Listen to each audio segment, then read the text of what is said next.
Hey, everybody. Welcome to Coaches Corner. Thanks for joining the show on this Saturday. I'm your host, Coach Paul Tripoli. Got a great show for you today here on Coaches Corner. Always, we try to inspire and educate the mind to think, the heart to feel, and the body to act. Coming up on the 2-hour show, Coach Jeff Burkhammer. You can see him right there, UWF head men's basketball coach. We're going to talk with him all about the Argos basketball team and, of course, March Madness going on. So we're going to talk about that. Second quarter at 10:30, Brad Bowes is coming on, more March Madness talk. And one of my favorite Coach Trips Tips segment edition this week, it's called Visualization. And to use it, how to coach it, it's all coming up in the second quarter. In the third quarter, kick off the second half, we have Clay Johnston, linebacker for the Cincinnati Bengals, joining the show. That's right. His dad is a 20-plus year NFL strength coach and a good friend of mine from the University of Alabama. So we'll talk with Clay all about the Bengals and football. 11:30, hot topics, local sports report, including your Argo update, Pensacola State power play, all that and more coming up in the next 2 hours. So stay tuned, buckle up, have some fun. Next week, Dennis Llewellyn. That's right, Dennis Llewellyn, former major league pitcher for the Los Angeles Dodgers and a few other schools. He'll be on next week. Coach, thank you for joining the show today. Good morning. Morning. Let's start out from the beginning. You were a 4-year letterman in basketball and baseball, inducted into the Hall of Fame, 2001 Alderson. Broadus College in West Virginia. Talk about your childhood, your siblings, the influence your dad had on you. Talk all about growing up.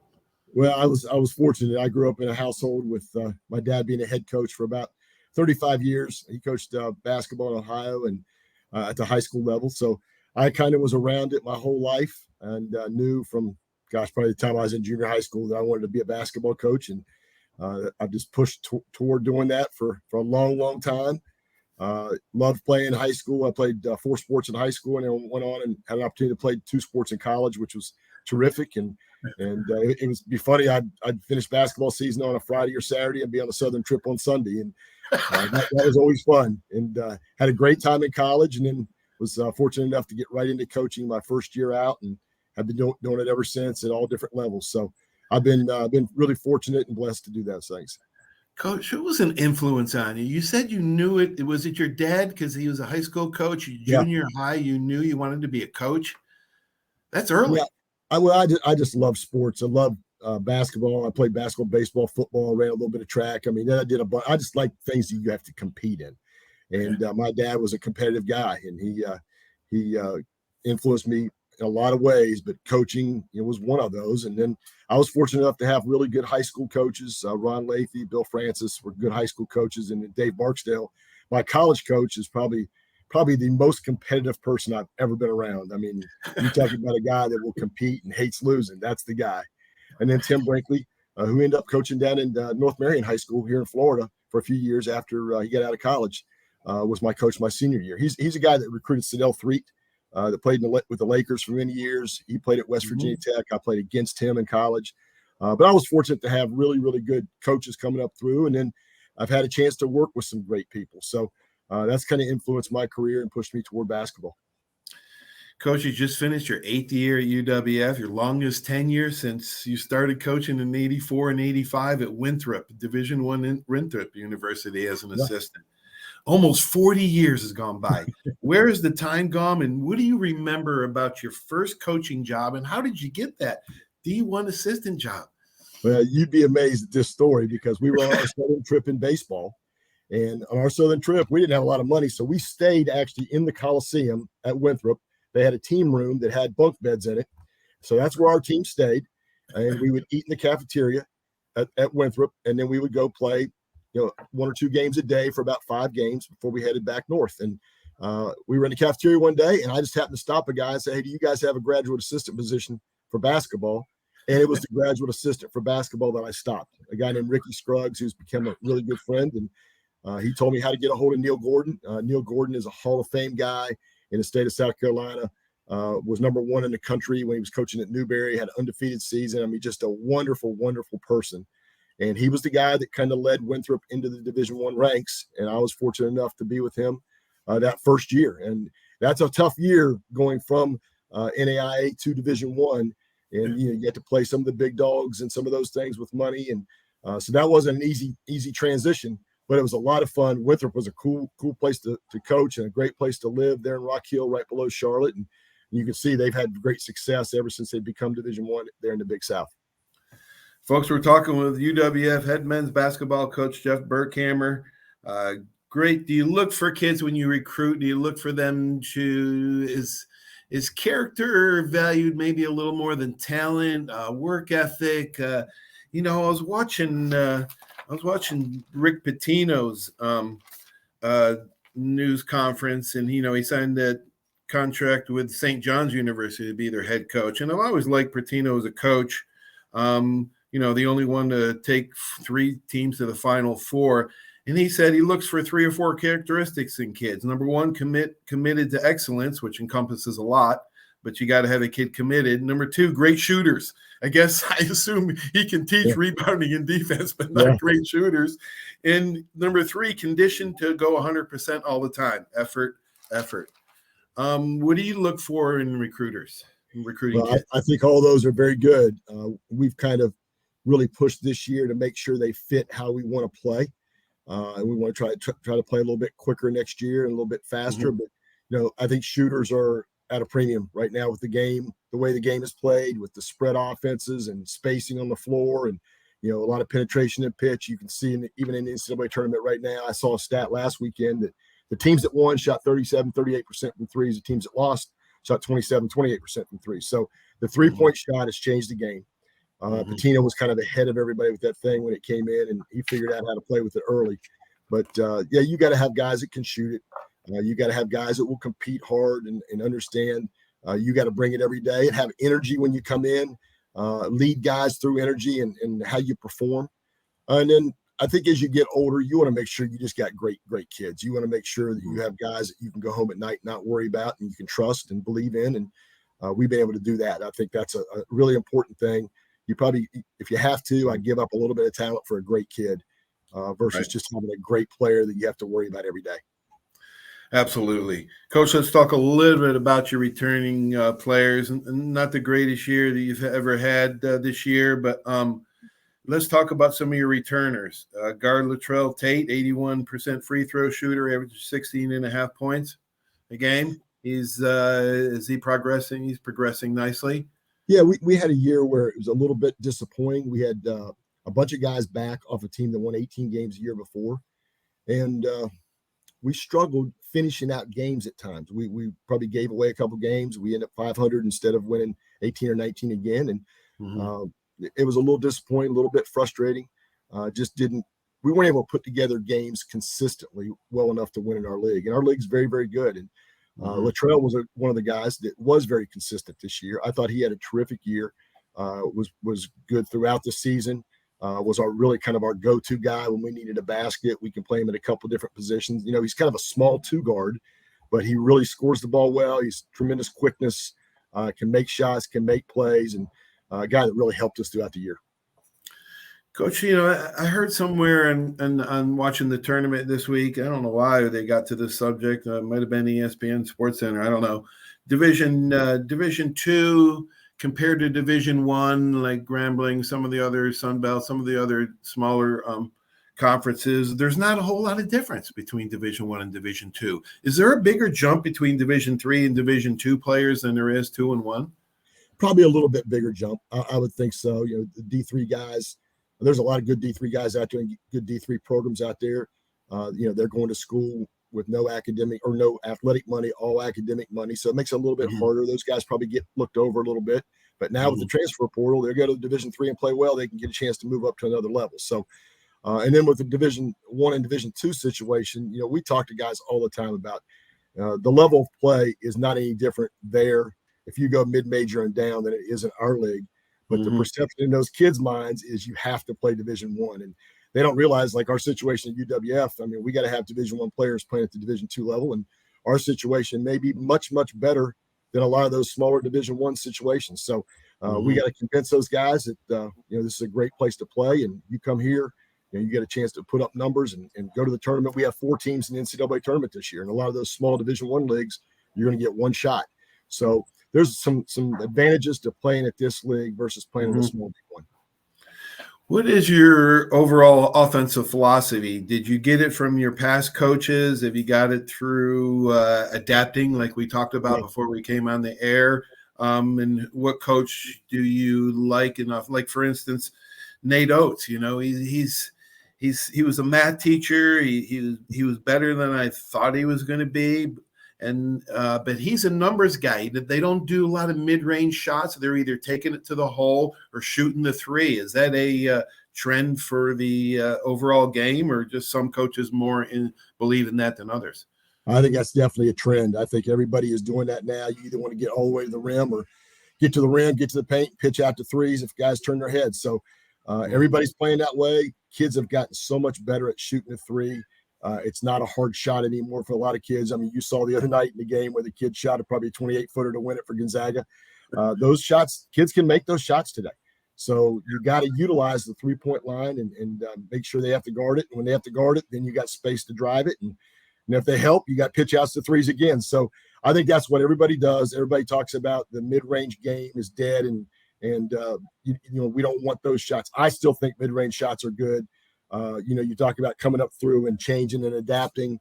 It used to be power basketball. You recruit two big guys, you play them down on the blocks, and you throw it in the post, you play out of the post, and that's completely changed. Now everything's no post players. Some players are positionless. Some teams play positionless and just play five out and penetrate pitch and shoot the three. So you do have to adapt. You have to change. You have to adapt. And, it's kind of what the kids, I think, want to do today.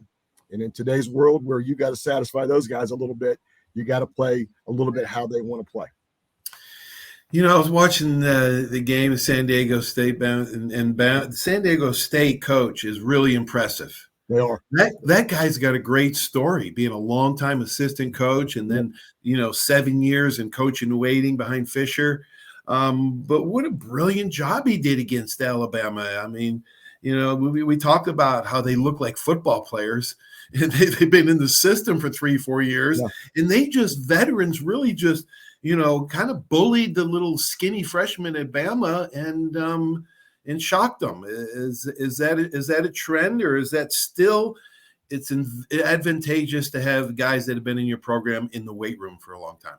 I don't think there's any doubt that was a big difference in the game. You're right. They had men playing against the younger kids from Alabama. I watched them. I hadn't seen them much during the year, and I watched them early in the tournament and went, man, these guys are pretty good. And they're big and athletic, and they're pretty skilled. They're poised. Nothing seems to bother them. They work through adversity, and they've got a very good team. And I thought last night, even when Alabama made that run and went ahead for a little while, it didn't bother those guys a bit. And the next thing you know, it's right back to even, and then you look up and they're ahead, and it was over. So they got a good team. I really like their team. I think there's a lot of positives. A lot of different guys can score for them. They play well together, and you're right. They are big and strong, and I think their experience really helping them in the tournament. All right, let's see. We talked defense, and coach the San Diego State coach Dutcher, right? Right. Brian Dutcher. He wrote on there, and before the game, during the games, probably a motto his after the game: defense and rebounding wins championships. Yeah. Some coaches though can get their guys to play great defense. Tennessee coach, some other coaches, Nate, even Alabama played great defense. How do you? I guess if you knew the answer to this question, the coach would be easier. But how do you get the guys to bring the intensity every single possession, especially when they're having an off night? Well, that's what you have to convince them, and they got to buy into that. But yeah, defense and rebounding will keep you in games when you're not having a great offensive night. You're not shooting the ball real well. At least you can stay in a game and maybe find a way to steal it at the end. But getting guys to really buy in. There's a toughness factor there, which is getting harder and harder because you can't teach it the same way you used to teach toughness. When you and I were coming up, you did all kinds of crazy stuff to teach toughness. Yep. You can't really do those things now. But I think maybe, again, it goes back to the kid you recruit. Who do you recruit? Do you find out if they got some toughness? Do you watch them practice? Do you watch them in games? Do they step in and take charges? Will they dive on the floor? Will they do those things? If they will, they'll probably buy in and guard pretty well for you. So if they do it in high school, they'll do it in college, right? So you got to get them to buy into that and then do it consistently. And then finish possessions. You talk about rebounding and all those things. You got to finish a possession. It doesn't matter if you get a hand up and make a guy miss. If they go get a second one closer, it's a problem. So finishing possessions, closing possessions out after doing a good job of keeping the ball in front and contesting. All right, let's talk about a couple of other guys coming back for it. Daniel Sofield, of course, averaging over 15 points, a good three-point shooter. He'll be a senior next year, right? Well, Daniel's a kid. It's a 4-year guy. He'll graduate here in the spring. And he's going to go in the portal and look at some Division I programs. And I'm okay with that. He's been great here. He's an all-time three-point leader here. If he finds what he wants, great. If not, we might get him back here. But Daniel's a great kid. He's had 4 great years here. He started every game that he's been in an Argo uniform. And I hope that he finds something he really wants and has an opportunity. Coach, how many guys are you able to sign this coming year? You guys busy? You and Coach Benator busy? Yeah, we're going to be busy. We have 3 guys that finish eligibility, and we have a couple other guys that are on the border of coming back or not coming back, kind of depending on us and them. So we'll probably sign 6 or 7 guys. And, with the transfer portal now, Paul, it's like coaching junior college again every year, because I think you see it all over the country. When guys are transferring from places like Kansas and North Carolina and Duke, I mean, how can you do any better than those programs? But they're still transferring out of there. And we're seeing the same thing, even at our level. Friday, we checked, there were over 1,300 kids in that transfer portal, which is incredible. Yeah, over 1,300 kids in Division I, Division II transfers. So that is crazy. And it's really hurting the high school kids, because now all the college coaches, the 4-year coaches, are recruiting out of the portal first. Then they're recruiting junior college kids because of experience, like we talked about with San Diego State. And then you got the high school kids. And the problem for us with the high school kids, if you get a really good high school player, and we could probably get a better high school player now than we ever could, because people aren't recruiting them. The problem is, in 2 years, they're going to leave. And it's like being in a junior college. So I don't want us to be a feeder system for everybody. But, yeah, we want to try to get the best players we can. If it's a young kid, that's great. But, man, it'd be nice to keep those kids, like a Sofield, where you get a kid for 4 years. But I'm not sure you're going to see a lot of that now in college basketball. And that's why it's a lot more difficult today to build a program and to build a culture over a number of years, because kids are leaving so often. So really, you got to recruit for next year and next season. Wow, that's interesting, Coach. Yeah, you're exactly right, man. It's harder and harder. You're going to lose them. It's almost a one and done, even at every level now, because of this. It is. My old Syracuse guy, Jimmy Boeheim, now he gets to shoot his age on the golf course, I guess, quite a bit. Yep, you're right. I played him with him in an amateur tournament like eons ago, man, late 1970s. He was the golf coach at Syracuse before he was the basketball coach. A lot of people don't know, but he can play some golf. So I'm sure at 78 years old, he's going to be shooting his age almost every time he goes out. He deserves it. Go out and have a good time. You've got a great career. Go have some fun. How's Coach Brian Benatar doing? Coach is doing great. He's working hard, trying to find us some guys for next year, but he's doing really well and enjoying watching his son play some T-ball. So that's all getting started for him. So, yeah, he's doing good. Oh, I did see that on Facebook. Yeah, good for him. What a great guy he is. And his Bulldogs had a good year in football, but not so much in basketball. You're right. I have to hear about that a lot too. Coach, I like to read books. I like to read sports books. Even now I'm retired from coaching. And I'm always I'm reading Bo Jackson's biography now. Give us a basketball sports book worth reading for our sports books worth reading segment here on the show. Man, there's a whole bunch of them. I'm the same way. I enjoy reading and I like finding out about people that have been successful. And I just want to see why they've been successful, what they've done. I mean, there's a bunch of stuff out there. I read a book. It's not really a sports book, but it's about a guy that's he's with the Navy here in Pensacola, Relentless Positivity. And it's about a guy who was running one of the groups with the Navy and became disabled and continued to do these things with the Navy. Really, really good book, but it's called Relentless Positivity. And just read that not long ago, but the guy was here in Pensacola. And he was in charge of the entire Navy, which was really kind of cool. Oh my gosh. Thanks, Coach. That was a great tip right there. Had to overcome all the disability stuff. He fell and became disabled. And it talks about the fight through all those things. It's a nice book. It's a good book to read. Awesome. One person, dead or alive, that you could have dinner with, who would you pick? There's a couple guys in the coaching field that I don't know that I would love to have dinner with. One is Tom Izzo. I think he would be kind of fun to talk with. I think he would be a neat person. There's some other guys I would love to go out and have dinner with, but I've met him and just haven't had that opportunity. But Izzo would be one I think would be a good guy for me. Oh my God! Well, I like his toughness and the way he coaches and gets after guys and holds them accountable and responsible, and at the same time loves them and hugs them and that type of thing. I think he's kind of an old school guy, maybe a little bit that encompasses a lot of positive things. Yeah, absolutely. That's right. Kids don't care what you know until they know how much you care. That's right. Yep. My bracket is totally busted, Coach. I actually got two of my Final Four teams left, Texas and UConn. Do you have any Final Four teams left, Coach? I don't think so. I don't think I have any. I think I was done maybe the first round. I think I had Purdue going a long way, and that was just not good.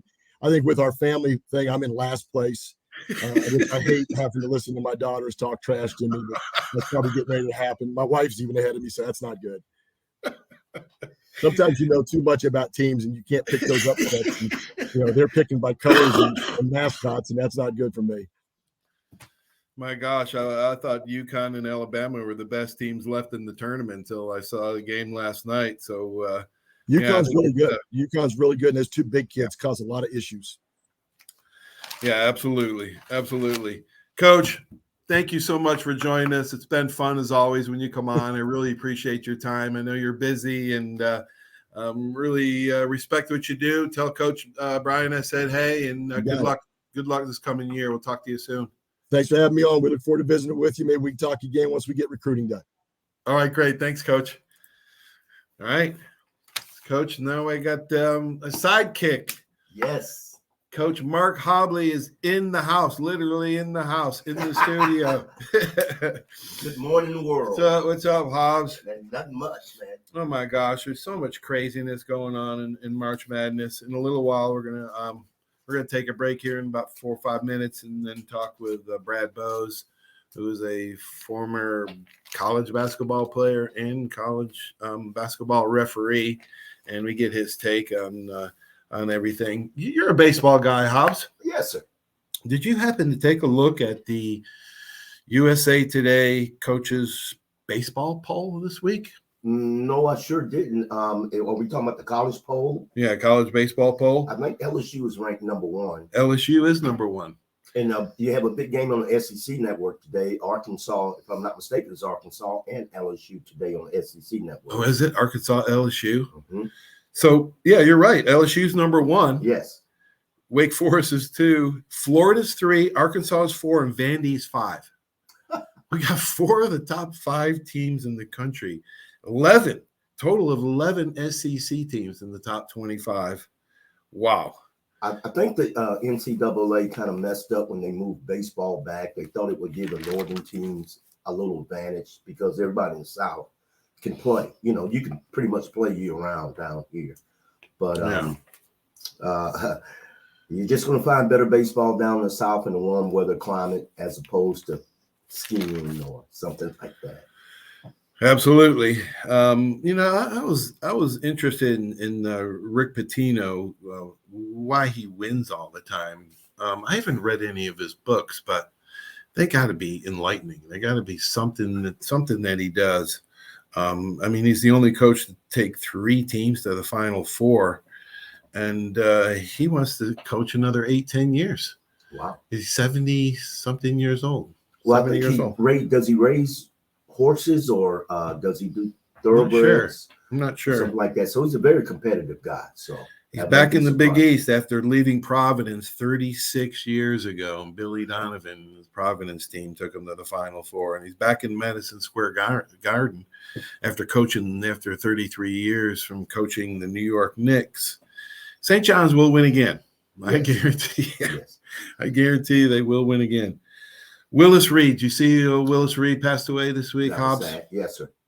Died at the age of 80, the great New York Knickerbocker Hall of Famer, 2021.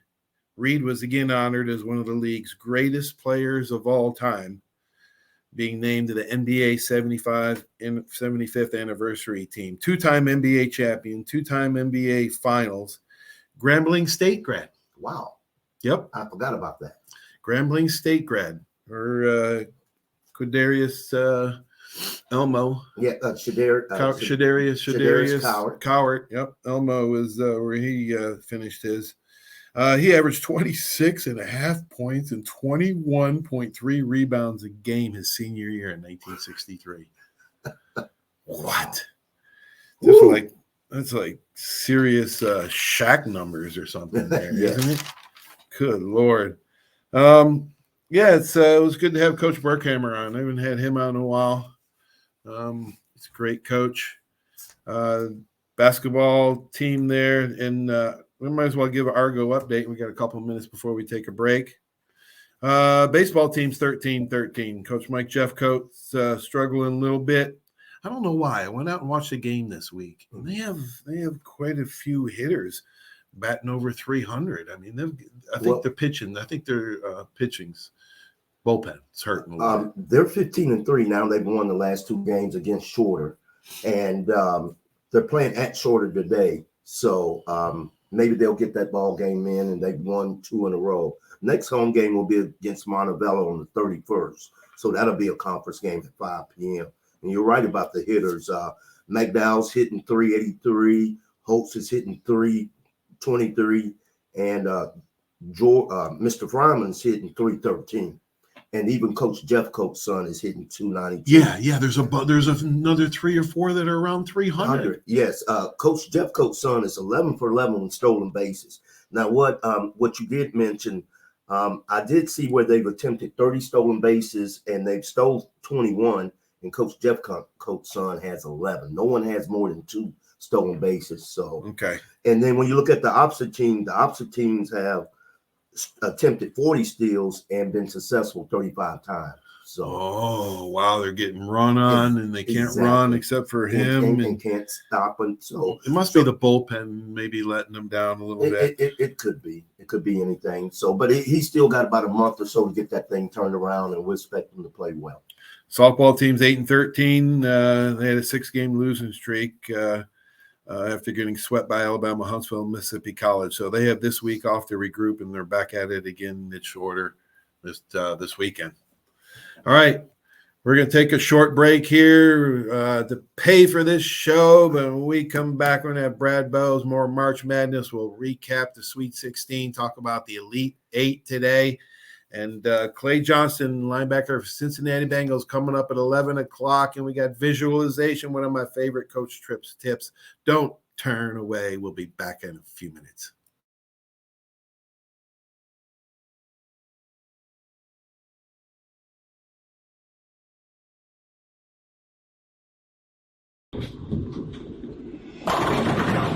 My name is Steve Reynolds. I'm the manager and owner of Cordova Lanes, and we help keep your mind out of the gutter. Cordova Lanes is part of the community of Pensacola. Being here for 43 years, we've entertained more people than any other bowling center in the city. We self-fund for a living. Cordova Lanes is located at 2111 Airport Boulevard in Pensacola, behind Cordova Mall. Come on out and see us at Cordova Lanes Bowling Center. Thank you. It's Ram Truck Month at Hill Kelly with 0% financing for 72 months on 2022 Ram 1500 Bighorn Quad Cab models. At 1.9% financing for 72 months on 2022 Ram 1500 Bighorn Crew and Laramie models. During the Jeep Celebration event at Hill Kelly, save up to $6,686 on a 23 Grand Cherokee L Limited 4x2. Or get 0% financing for 36 months and save up to $3,000 on a 2022 Jeep Compass. Save up to $6,100 on a 2022 Jeep Gladiator Sport. Or save up to $4,000 on a 2022 Wrangler Unlimited Sahara 4xe. Text, chat, or shop 7 days a week at HillKellyDodge.com. See why we're the #1 Chrysler Dodge Jeep Ram dealer on the Gulf Coast. Nobody beats a Hill Kelly deal. Nobody. Offers on select models, rebates and financing requirements apply. See dealer for details. 75 years of service and high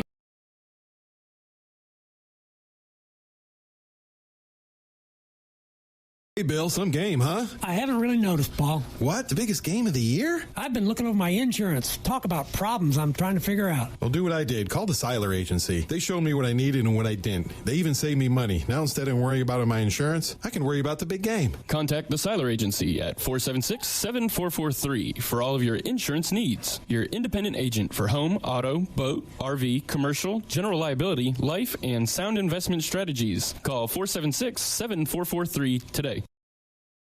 Thomas Home Corporation wanted to remind you, if you are planning to build your next home, call Thomas Home Corporation at 479-9834. Since 1990, Thomas Home Corporation has garnered a reputation for building quality homes through countless referrals from satisfied homeowners, real estate professionals, and industry insiders alike. Call Thomas Home Corporation at 479-9834 or toll free at 877-THC-9834. Thomas Home Corporation wants to wish all the local athletes the best of luck this season. That's Thomas Home Corporation. Welcome back to Coach's Corner, everybody. Thanks for watching the show. I'm your host, Coach Paul Tripoli. Coach Trip to my players and my friends in coaching.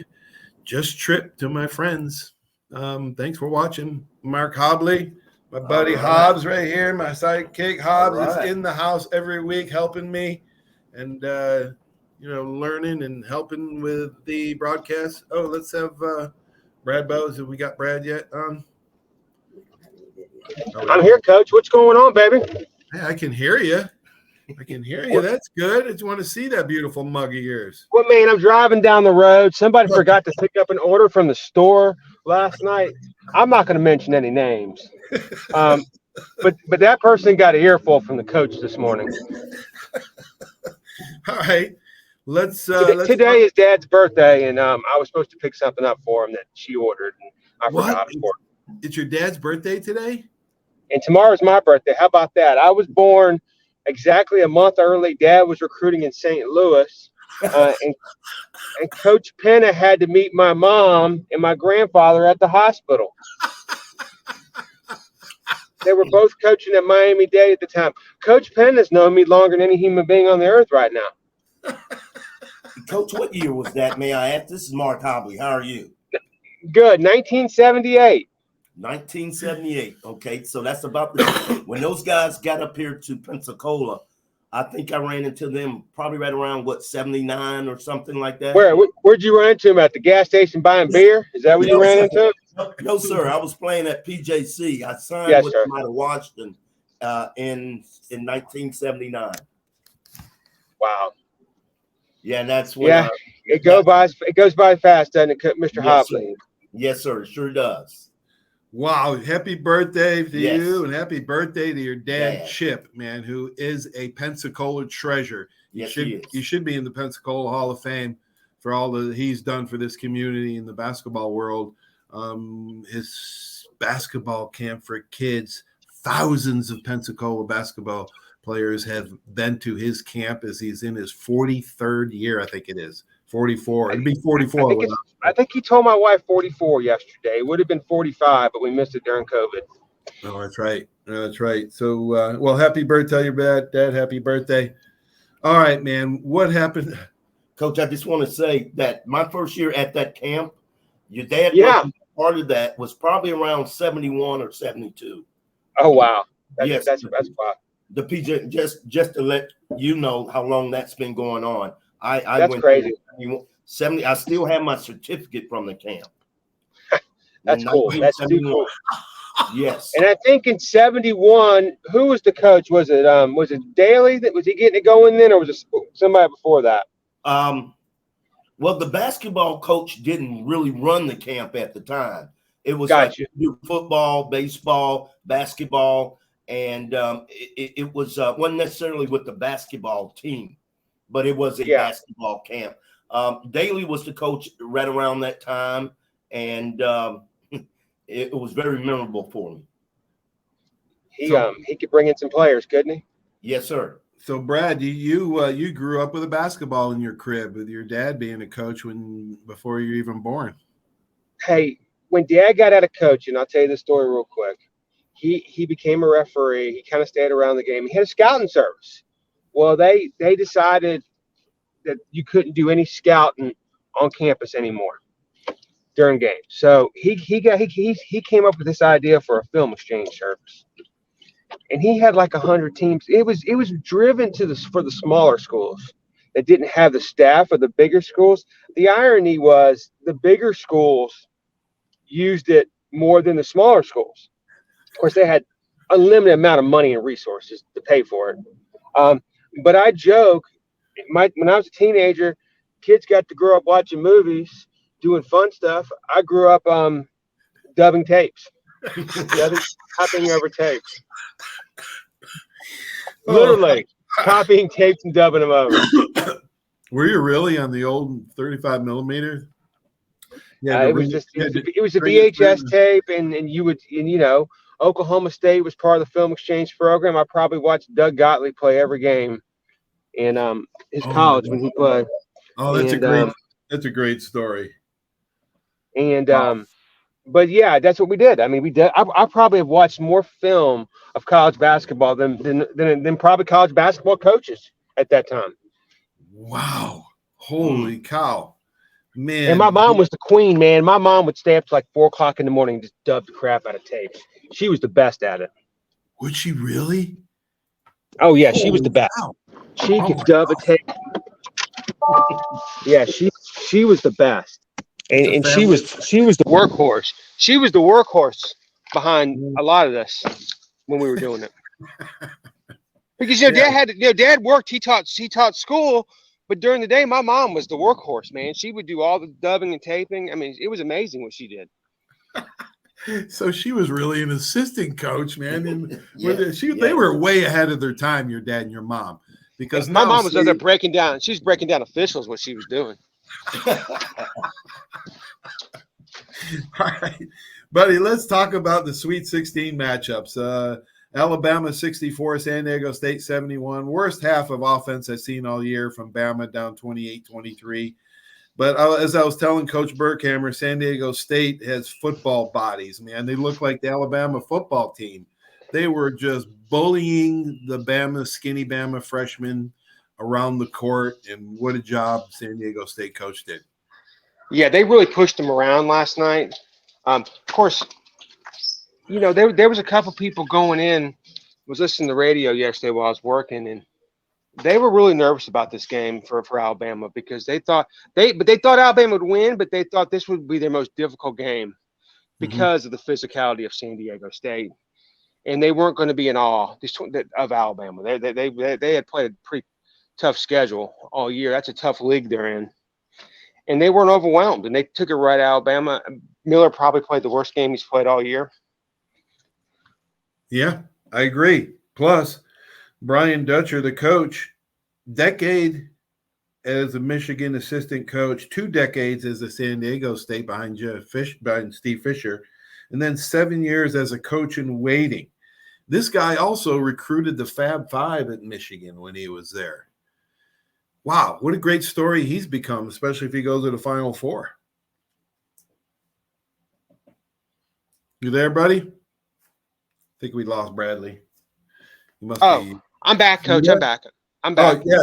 I was talking about Brian Dutcher, how he spent all those years as an assistant and didn't become a head coach until his 50s, and recruited the Fab Five at Michigan under Steve Fisher.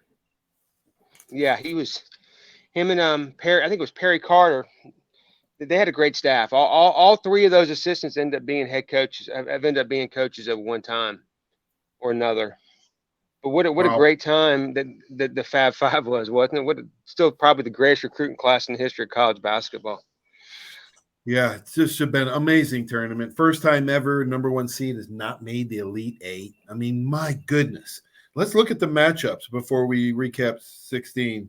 Number 3, Kansas State versus Florida Atlantic today, a little after 5 on TBS. Number 9 seed versus number 3. Later on tonight, around 7:30, 8 o'clock, number 3, Gonzaga, number 4, UConn. And tomorrow, number 6, Creighton versus 5, San Diego State at 1, CBS. And number 5, Miami versus number 2, Texas, tomorrow around 4 on CBS. Only 1 2 seed left. Yeah, and I think Miami was under undervalued when they were seeded. They are better. Were they a 5 seed? They're much better than a 5 seed. They're probably the best 5 seed in the history of college basketball that could win the national title. I picked them to beat Houston. It's the only good pick I had. I mean, and not only did they beat Houston, they totally dominated Houston last. That wasn't even really a game. They overwhelmed Houston in a lot of ways.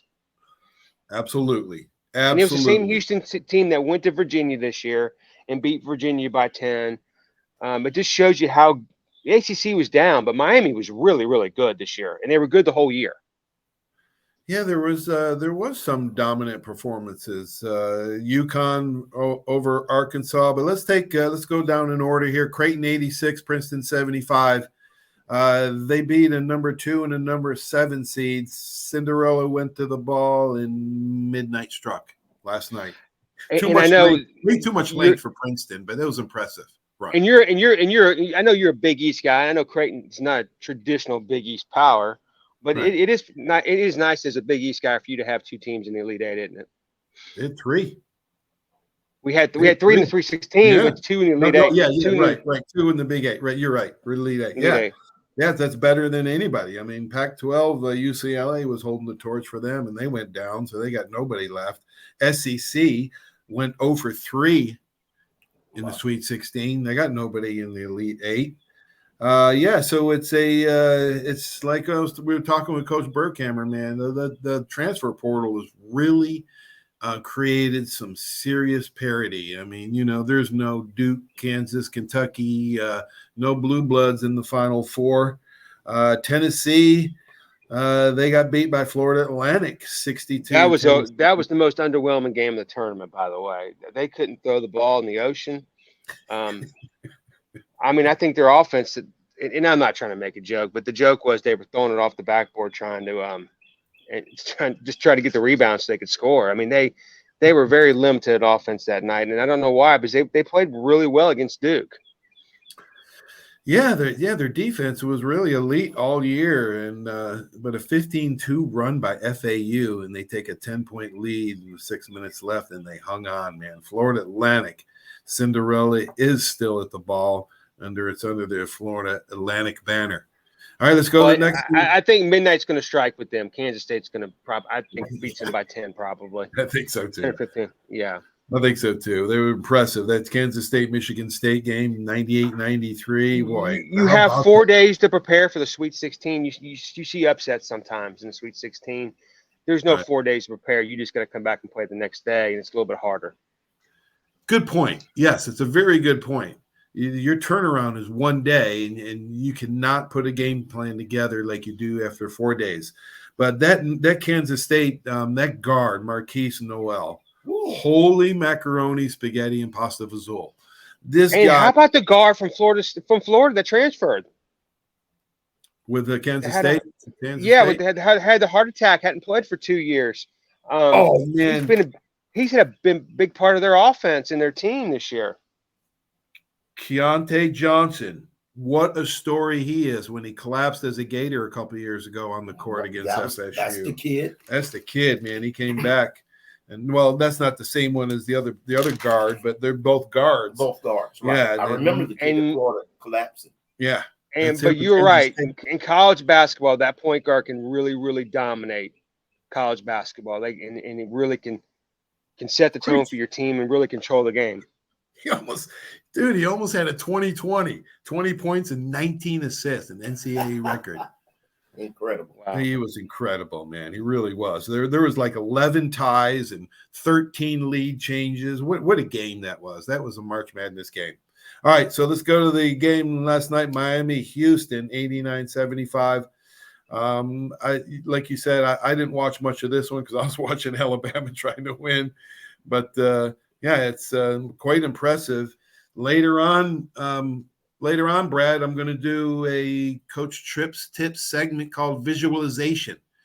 And Jim Larinaga is in this segment quite a bit. So he's a big believer in visualization. I actually talk about a couple of teams of his. So you want to everybody should stick around to check that out. But I'm just a big fan of Larinaga. All right, let's go to Texas 83, Xavier 71.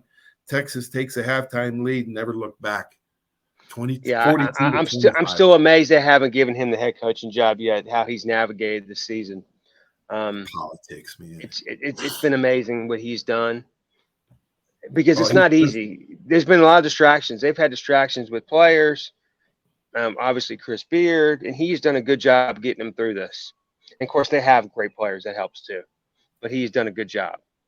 Yeah, he deserves it. He deserves a head coaching job. All right. And they were dominant last night. Yep. Coach Schneider's going to be upset. Arkansas lost bad to UConn, 88-65. Poor Schneid. 14-point run by UConn gives them the early lead, 34-17, and they never looked back. They dominated Arkansas from the start. 30-point lead with 5 minutes to go into the second half. They were at a 30-point lead. And UConn's, this is probably one of his worst teams. I'm not saying worst teams, but he's got a big time recruiting class coming in next year. A couple of transfers coming in. They've got it going on again at UConn. So you're right. You told me this a couple years ago, and I never forgot it because I was reading the book "The Miracle at St. Anthony's" about Danny and Bobby Hurley's dad. Danny's a better coach than Bobby, but neither one of them are as good as their father. I mean, he's the high school legend, isn't he? Has there been anybody better? Hey, Coach, I had an opportunity down in Fort Lauderdale at the Cruel Classic. Are you familiar with that basketball tournament? Yeah, yes, it was a big tournament at one time. Is it still a big tournament down there? I'm not sure anymore, but I had a chance when I was living down there. I had a chance to go watch it. Coach, he would bring that team in from New Jersey. Coach, there would be people following him around at the mall. They would follow Mr. Hurley around at the mall. It was incredible. Woodham and Benny Washington came down for that tournament and did very well down there. I was very pleased. I was actually on my way back to Pensacola, and I decided to hang out an extra day. And Coach Washington, who played at PJC, yes, sir, he came to my house, and then I came. They completed the tournament, and then I came on back to Pensacola. But yes, Mr. Hurley is something special. Oh, read that book, right, Brad? I mean, you'll get an all new appreciation. He was just amazing, man. You can't do the things now like Coach Burke was talking about. You can't do the things now that you could do back then, because college coaches, the best college coaches and the best pro coaches used to come to New Jersey to watch Bob Hurley coach high school team. Is that right, Brad? That's right. And that bingo hall, they didn't have a gym. They had a bingo hall they practiced in. Remember, he chased Raleigh Massimino out of the house, man. He did chase him out of the house. He got so mad at him. I think Bobby came running upstairs to his brother Danny and said, "Hey, Dad's going to beat the shit out of Coach Massimino. We got to do something." Wow. Oh, man, because I think he disrespected him or something in the house, Coach Massimino did. Oh, that was funny. Massimino was upset because Bobby had committed to Duke, I think, and he thought he should go to Villanova, and it's you know how coaches are. It's a classic book. All right, last Sweet 16 game, Gonzaga 79, UCLA 76. Both teams' stars had great games, right? The Zags, Drew Timme had 36 points or something. The Bruins, Jamie Jaquez, too much Timme, though.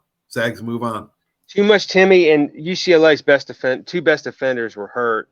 I'm not trying to make excuses for UCLA, but I really think if those kids are healthy, they beat UConn today, they're probably going to be the national champions. But it is what it is. Injuries are part of it. Well, my brackets are busted, but I'd actually doing better than Coach Burke because I got two teams left in my Final Four, UConn and Texas. I picked for Final Four. Do you got any Final Four teams left? I have nobody, Coach. I had UCLA, I had Arizona.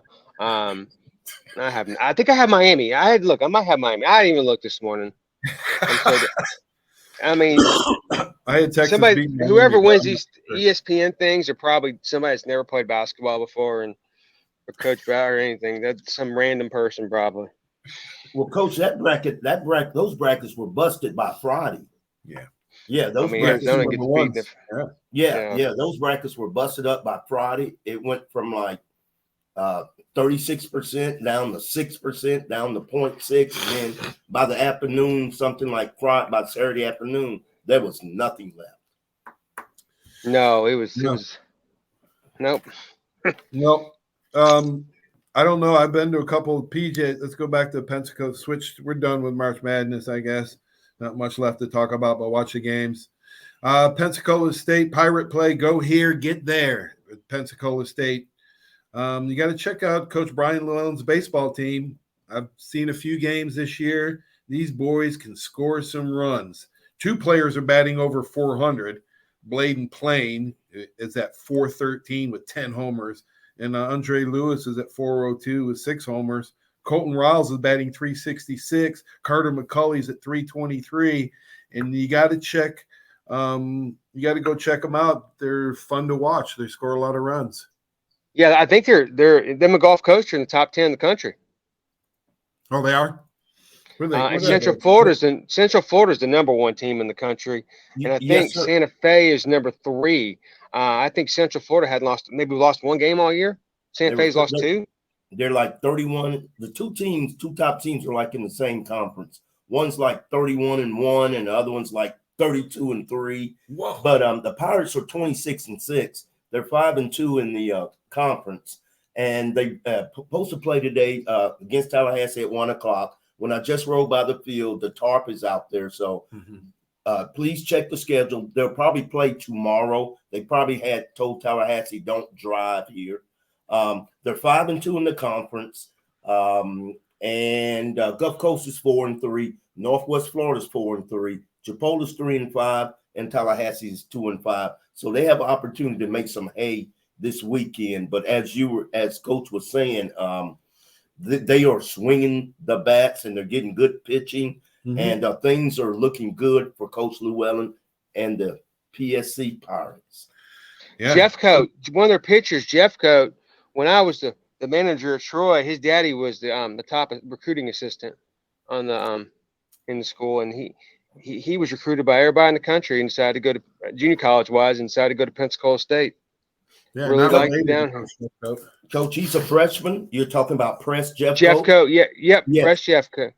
Press Jeffcoat. Yep. He's 5-0. He's thrown 28 innings. Now, the little problem here is he's given up 15 walks, but he also has 28 strikeouts in those 28 innings, and he has a 1.61 earned run average. Coach, you're right on time with that. Wow. Dad says he doesn't throw very hard, but he's real crafty with the baseball. If he can get that thing over the plate, if he can cut down on the walks, he could be something special. How about Tate grad Josiah Glodfelder? How's he pitching? He's a freshman as well. He's 5-0. He's pitched 33.2 innings.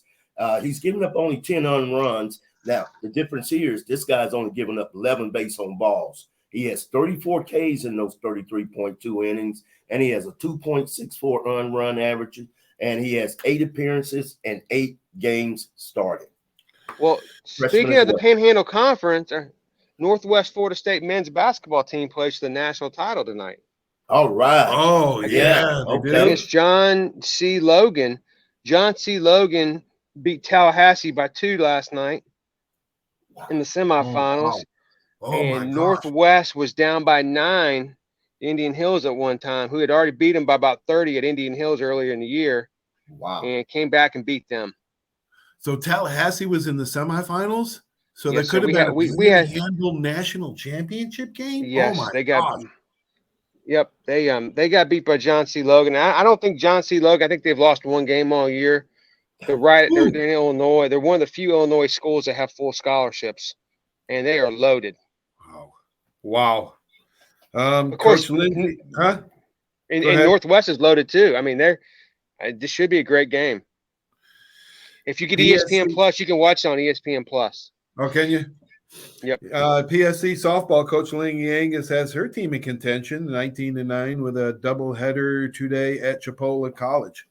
She's done an amazing job, hasn't she? Yeah, she's amazing. Man. She is. She's amazing. I know you walk by her sometimes. You go to school, and she's probably one of the most intense people. She reminds me of my dad 25 years ago. She is intense, man. She's competitive. I like Coach Lindsay. They're like the odd couple. Her and Brian. They're both the co-ads. Brian seems so laid back, and she seems intense. But my friends tell me Brian's got some intensity about him if he needs to get there.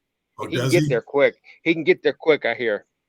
Oh, good, man. That's good. You need that. You need that intensity. That's awesome. Wow. Yeah. It's, I want to give a shout out to marketablesports.live. Johnny Mays and Coach Dave Wilson do a great job. I actually saw him doing a UWF baseball game. I think they contracted for about 6 or 7 baseball games this year. So make sure you keep updated with those guys, because they're the pioneers of streaming local sports here in the Panhandle, as they do every sport, high school, and actually are getting into some local college stuff. And they do a great job. So check them out, marketablesports.live. It's crazy day. It's basketball day. And I'm getting ready for the games that are tonight. All of the 2 games are tonight. Kansas State. Who you got tonight, guys? UConn or Gonzaga? I'm taking UConn by about 10. I'm taking UConn. I'm taking Kansas State over Florida Atlantic. And what do you got in those 2 games? Coach, I picked Gonzaga to win it the last 3 years in a row. And now they're making a fool out of me. So I am definitely going against UConn. I can't have them winning it after I haven't picked them. And then who's the second game? The first game's Kansas State versus Florida Atlantic. I got Kansas State. I used to live in Fort Lauderdale. Let's go Boca. Yeah. Let's go Boca. Hey, when we were in the Atlantic Sun, when I was the manager at Troy, Florida Atlantic, Sidney Green was the coach, okay? And they weren't very good. They were probably the worst team in the league. And he took over. It was a mess when he took over. But the football program was pretty good. Schellenberger was there. And literally, we get off the airplane, and we fly into, I think we flew into Lauderdale, maybe. I'm not sure where we flew into. It's probably Lauderdale, right? If you're going to Boca, right? Flying to Fort Lauderdale, or you could fly into West Palm, but it was probably more of a direct flight. Yeah. You probably left and came in Atlanta, and then flew right into Fort Lauderdale and make the short drive to Boca. And I was like, this is a different world. No, it's not. It's a different galaxy. I never saw so many Bentleys and Maseratis. I mean, not Mercedes. I was like the high end of all. I was like, oh, these people got stupid money down here. Yes, sir. All right. I'm taking San Diego State over Creighton in the 1:00 game tomorrow. And then I got, I picked Texas to beat Miami at the beginning of the tournament, but I like Miami a lot. Yeah, Miami's playing better. I don't know. That's going to be the best game of the weekend, Miami, Texas. And I think Gonzaga and UConn's going to be a great game too. I think UConn's going to overwhelm them on the boards. Yeah, those are the 2 best games: Gonzaga, UConn, Miami, Texas. The other ones are not going to win the title, I don't think. All right. Now, Gonzaga, if Gonzaga happens to win this game, my gosh, watch out. All right, brother. Thanks for joining the show, man. Thanks, guys. Birthday. Coach Hobley, good talking to you. Coach Tripp, be good, behave. Don't do anything I wouldn't do, okay? Tell your dad I said happy birthday. Yeah, please tell him. And happy birthday to both of you guys. Yes, sir. Y'all good men. Thank you for what y'all do for Pensacola. Thank you. We'll be back with Cincinnati linebacker Clay Johnston. Don't go anywhere.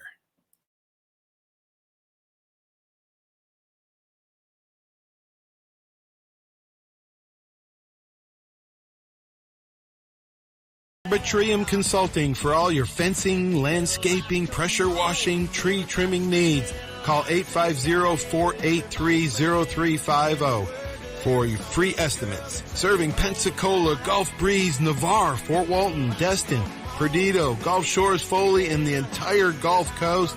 Arbitrium Consulting is owner-operated, fully licensed and insured. Call today, 850-483-0350, the official landscaper of Coach's Corner. Given the choice, we'd choose new over old anytime. Snap our fingers and undo years of wear and tear that every home endures. Thankfully, First Choice Home Improvement turns ugly into unugly almost overnight. First-rate materials, low prices. The transformation is unbelievable. First Choice Home Improvements, your unofficial headquarters for turning ugly into unugly. Call them today, 476-8887. Online at firstchoicehomeimprovements.com. Your first choice is the best choice, so make your choice First Choice. It's Ram Truck Month. Ram Truck Month at Hill Kelly with 0% financing for 72 months on 2022 Ram 1500 Bighorn Quad Cab models. At 1.9% financing for 72 months on 2022 Ram 1500 Bighorn Crew and Laramie models. During the Jeep Celebration event at Hill Kelly, save up to $6,686 on a 23 Grand Cherokee L Limited 4x2. Or get 0% financing for 36 months and save up to $3,000 on a 2022 Jeep Compass. Save up to $6,100 on a 2022 Jeep Gladiator Sport. Or save up to $4,000 on a 2022 Wrangler Unlimited Sahara 4xe. Text, chat, or shop 7 days a week at HillKellyDodge.com. See why we're the #1 Chrysler Dodge Jeep Ram dealer on the Gulf Coast. Nobody beats a Hill Kelly deal. Nobody. Offers on select models, rebates and financing requirements apply. See dealer for details. Are you riding around in a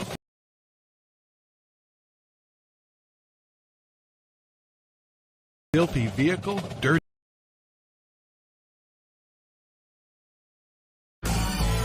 Step One works so hard to get you in the perfect car. Looking for a better car buying experience? With the Step One Advantage from Buick GMC, Fort Walton Beach, and Pensacola, receive no-hassle market-based pricing or incentives by pre-ordering. Looking to sell or trade? Our dedicated team will even come to you. Plus, every vehicle sold at Step One supports local charities right in your neighborhood. Experience the Step One Advantage at Buick GMC, Fort Walton Beach, and Pensacola today.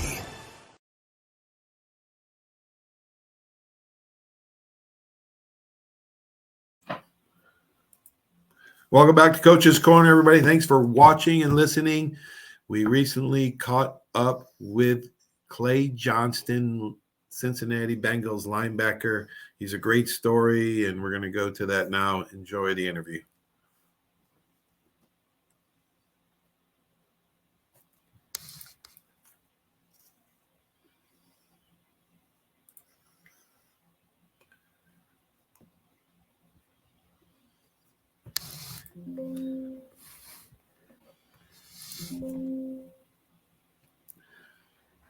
I can't read it. Where's downloads?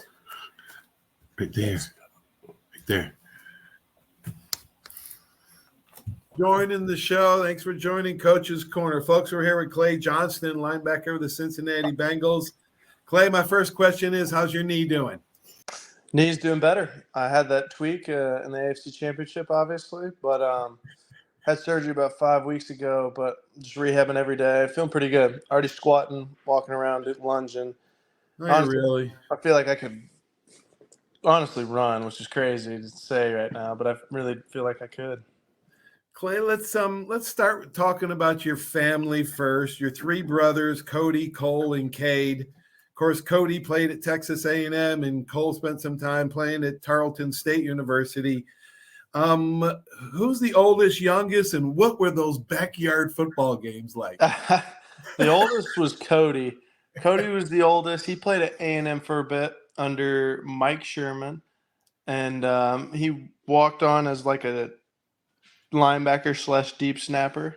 And so he was the first one that kind of got into it. The second one went to Tarleton State, played DN for a bit before he just quit, essentially. He didn't really want to continue to delve into it, and I don't blame him. And then there was me. I remember in high school, I was like, Dad, I'm going to try to play college football. He's like, go for it, son. So I tried and eventually had the opportunity to. And then the youngest, which is Cade, I think he saw all three of us, and he's like, I don't want to do any of that. He stayed out of it. He's a smart one. Yeah, he's a smart one. Man. Definitely. Oh, my gosh. You know, your mom and dad are good friends of mine for over 40 years. I went to college, and your mom was a great athlete. I used to play basketball and tennis with her in college. She was on the Bama women's basketball team. How come she didn't get any hoops players? Oh yeah, that's a good question.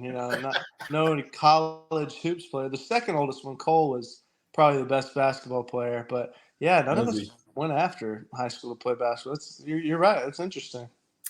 4 boys growing up in my family too, and I was the youngest, so I've got like a youngest brother theory. He's kind of toughest one of the group, but talk about some of the backyard brawls you guys had, and you had to come in, and I'm sure your mom Pam, didn't give you much mercy. Well, definitely, she had a lot of broken spoons on our behinds from punishment. I mean, we would probably break a ton of things. Just a lot of bloody knuckles and rough wrestle matches and getting thrown around throughout growing up with my 3 bros. I mean, they're my rocks. I mean, literally, that we all live within 30 minutes of each other now, and we love it, and we're close as can be. But there's been some crazy stuff go on. A lot of punches to the face, but hey, we still love each other. Yeah, you do, man. That's awesome. You got a great mom and dad. I see number 14 in the background. Was that your high school number? No, I think it's just the jersey. I think it's 44.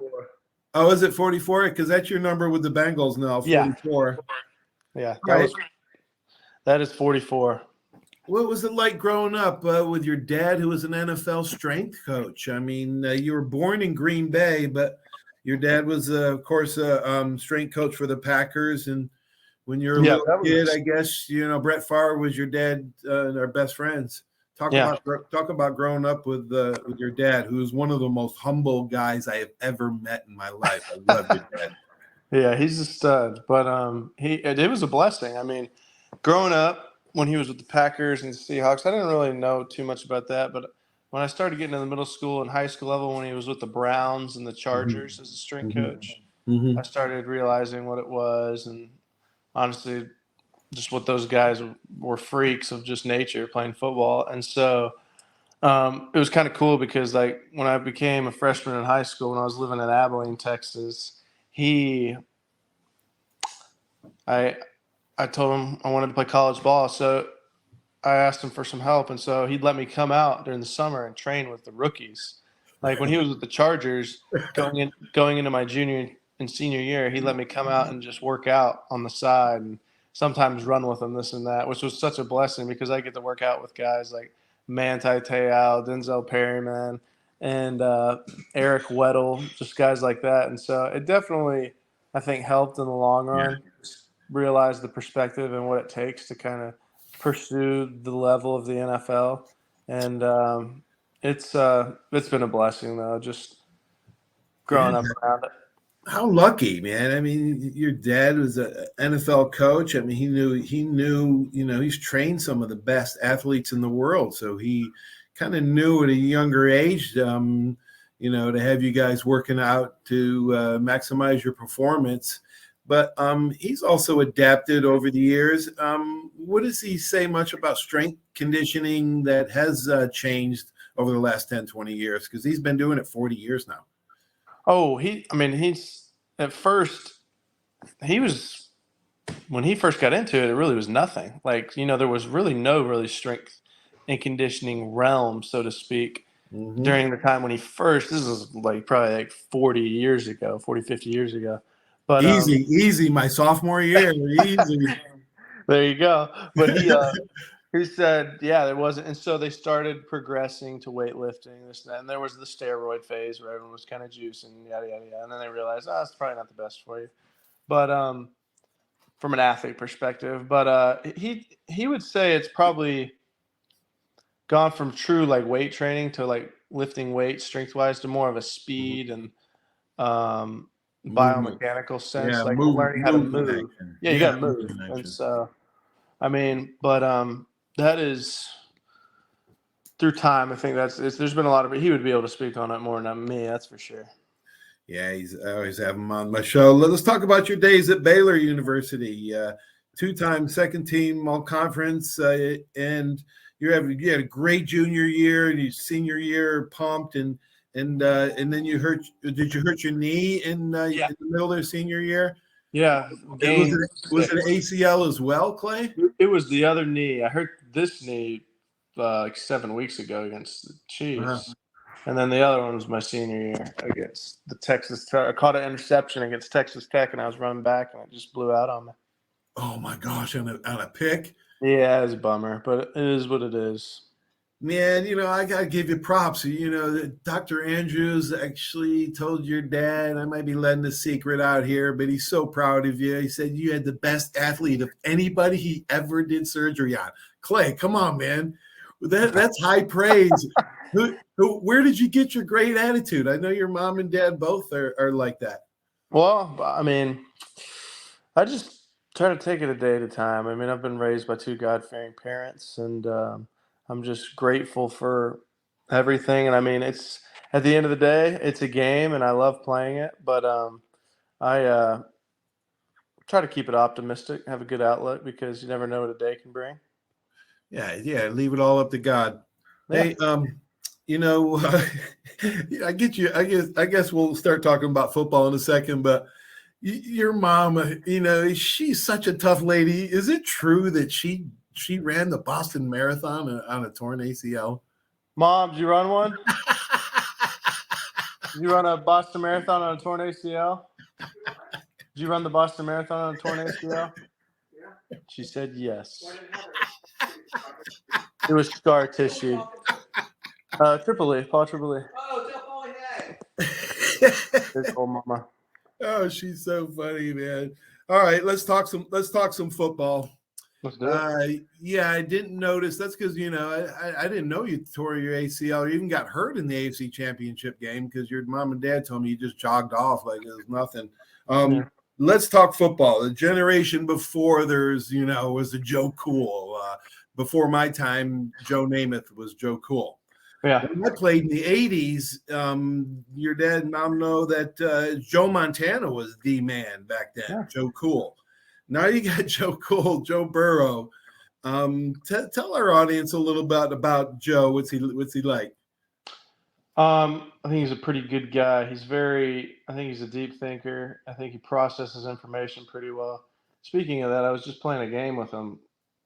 I almost forgot about this interview, and then I got the call from you. And we were playing Super Smash Bros. Together. So that was Who was winning? I mean, it's obviously me. He can't. He can't handle my game in Smash Bros. Oh, he can't. Oh, okay.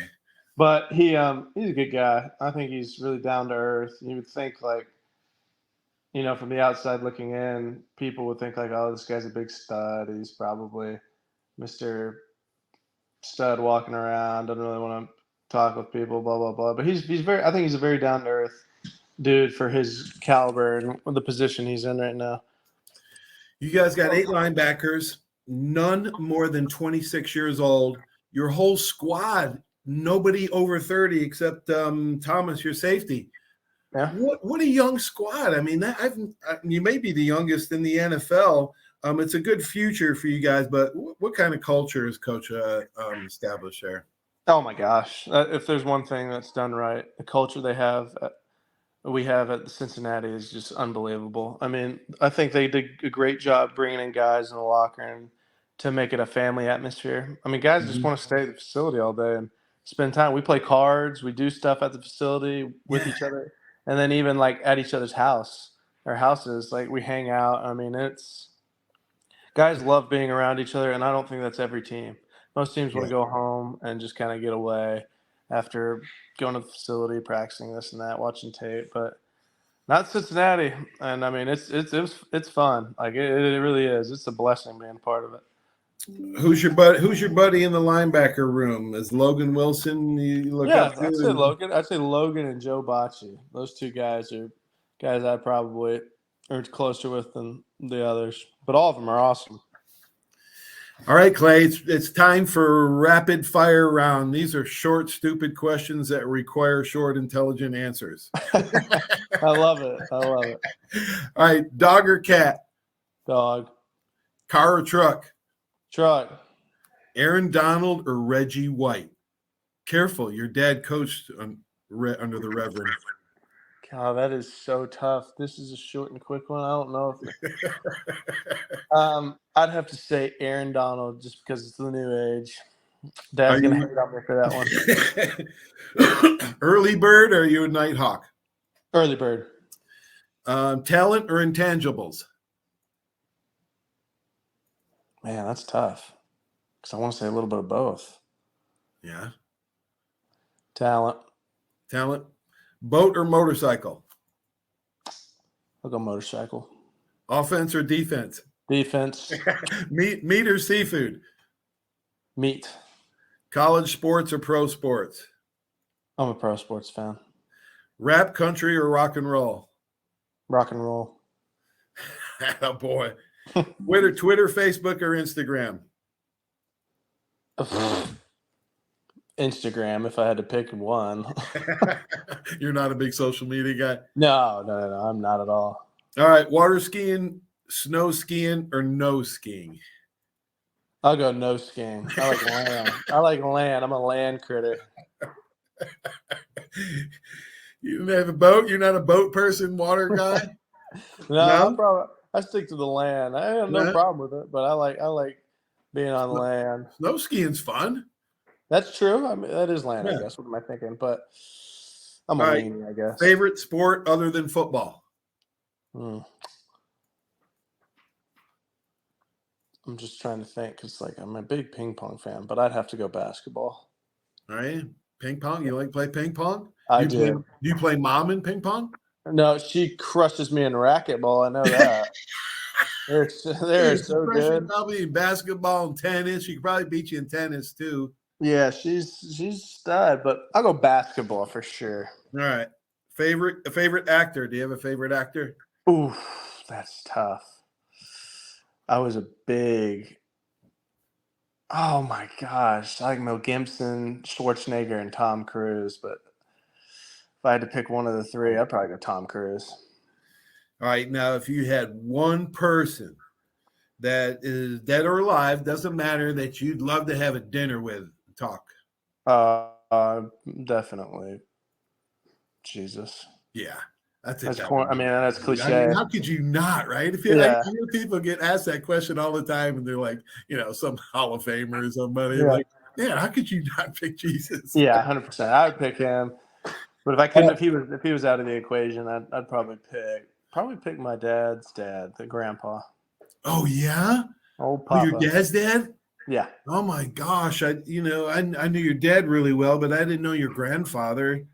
That's amazing. That's a great answer, Clay. He's a stud. Was he a stud? Oh yeah. Was he? Mm-hmm. Where did he play? Where did he play football? Your grandfather? No, he was just more the humble manly guy. man. Yeah, he was a man's man. Gosh, I don't know. Tell a lot of people something they might not know about you. I am probably one of the biggest nerds people know. I'm a huge Lord of the Rings fan. I own 5 swords replicas from the movie. I'm a super big nerd at heart, even though people probably from the outside in look at these football players like, oh, they're probably all about football and spending money and this and that. No, I'm literally chilling at home, watching Lord of the Rings, just reading about Lord of the Rings and playing games on Lord of the Rings. And so that's definitely, and then also, no, I think people wouldn't realize from the outside in that I'm a believer, but yeah, I'm a nerd. That's a good answer. Is there a teacher or coach when you were growing up that just kind of inspired you, that gave you encouragement and believed in you?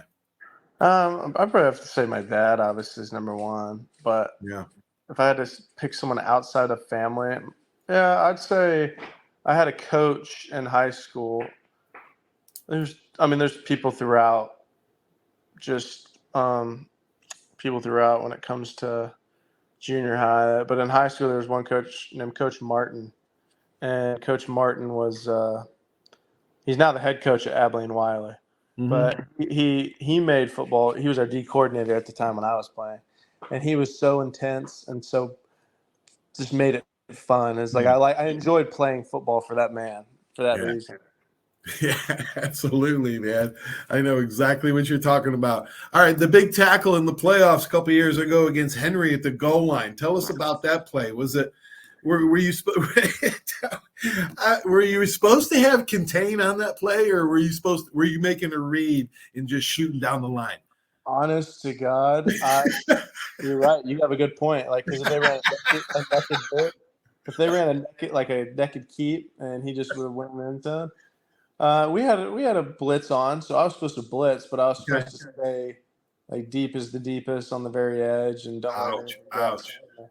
But I mean, in my mind, I was like, I really, this was going through my mind. I was like, they're literally on like the 1 yard line, or the 2 yard line, whatever it is.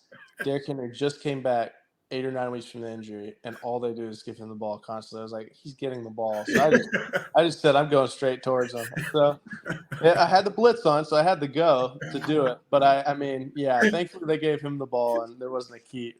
Oh, that's great, Clay, man. That's great. Let's see. It's are your siblings, what did you major in? What do you, I know football's not a end all for you. Yeah. What do you want to do after football? I've actually thought about that. I'm wondering whether to get into coaching, because I could do that. Whether that's the strength and conditioning side where my dad went, or whether that's the coaching a sports side, or even high school coaching. I wouldn't mind that. That would be fun. But I've also even thought about going to a trade school and learning a trade, because the NFL offers a tuition assistance program. For every credited season you have, they pay so much to go. And so I could go to a trade school, and I could learn probably multiple trades if I had to. But I'd like to. I really have thought about learning a trade just to do something with my hands. I don't know what it is, but I wouldn't mind doing that. What makes you an NFL player, and what makes you excel at your craft? Is it talent, competitiveness, mental toughness? What gives you that edge, Clay, that you made it? I think if I had to pick an edge, obviously everything. It's the grace of God, just opening and closing the doors, allowing you to be where you are during the time. And I think He had me at the Bengals for that specific. For this, however, He might want me again there if they re-sign me, this and that. But I think just an edge would be trusting Him for everything, opening and closing the doors. I think a lot of people want to put stuff in their own hands and control what they can try to control everything. But I mean, I never really had that sense, especially with all the injuries and stuff and playing football. I just kind of took it a day at a time and never really talk about Andrew saying have a good attitude. That's what I tried to do. I mean, I wasn't going to get down, because I thought the Lord had a purpose and plan for everything, no matter what it was. Amen. He does, brother. Clay, your teammates, you lost in the Super Bowl, and then you lost a tough in the playoffs last year. You guys still have that hunger and desire, and are you guys still talking about getting back? Or I know you take a breath now, but what does your rehab look like? Are you looking to get to training camp by next year? Oh yeah, I would love to. I think personally, I could be ready by mini camps. Maybe no, not training camp. I'd have to miss training camp, sadly. But I think I could be ready by the end of September, which is about missing an extra 4-something weeks. Because I really am. I rehab every day at Baylor, and just being a straight shooter, I feel incredible. It feels way better than my last knee. Like this one is, maybe it's because I'm sleeping more, but I'm still training and all that. Oops, sorry. Yeah. But yeah, I'd like to get back by the beginning of October for sure. All right, brother. I'll let you get back to your game with Burrows and crush him mercilessly, man. Before I go, though, man, I got to tell you that how much your dad means to me. No, I'm serious. If it wasn't for your dad, Clay, I would have never played at Alabama. Wow. That's awesome. He was my assistant DB coach and my assistant strength coach. And I was a walk-on. So, but he showed the love and he cared about me. That's awesome. Heck yeah, I'll let him know. Peace out, brother. Thanks, Clay. Appreciate it, man.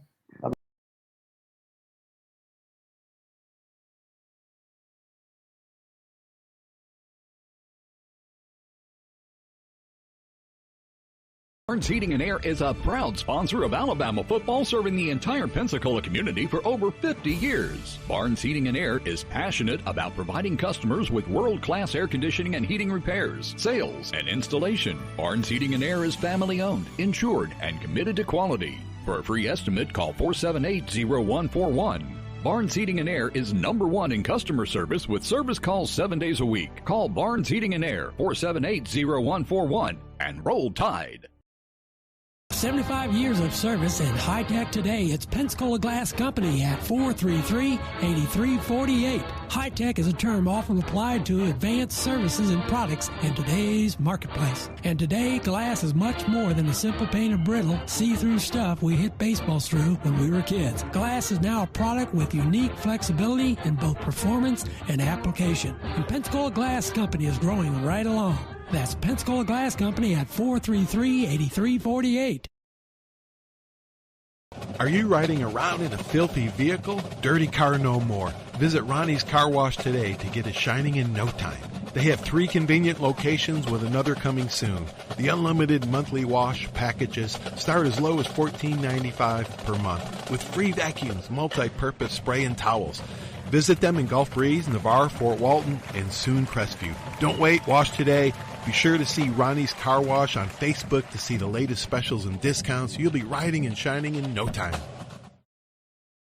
Hey, Bill, some game, huh? I haven't really noticed, Paul. What? The biggest game of the year? I've been looking over my insurance. Talk about problems I'm trying to figure out. Well, do what I did. Call the Seiler Agency. They showed me what I needed and what I didn't. They even saved me money. Now, instead of worrying about my insurance, I can worry about the big game. Contact the Seiler Agency at 476-7443 for all of your insurance needs. Your independent agent for home, auto, boat, RV, commercial, general liability, life, and sound investment strategies. Call 476-7443 today.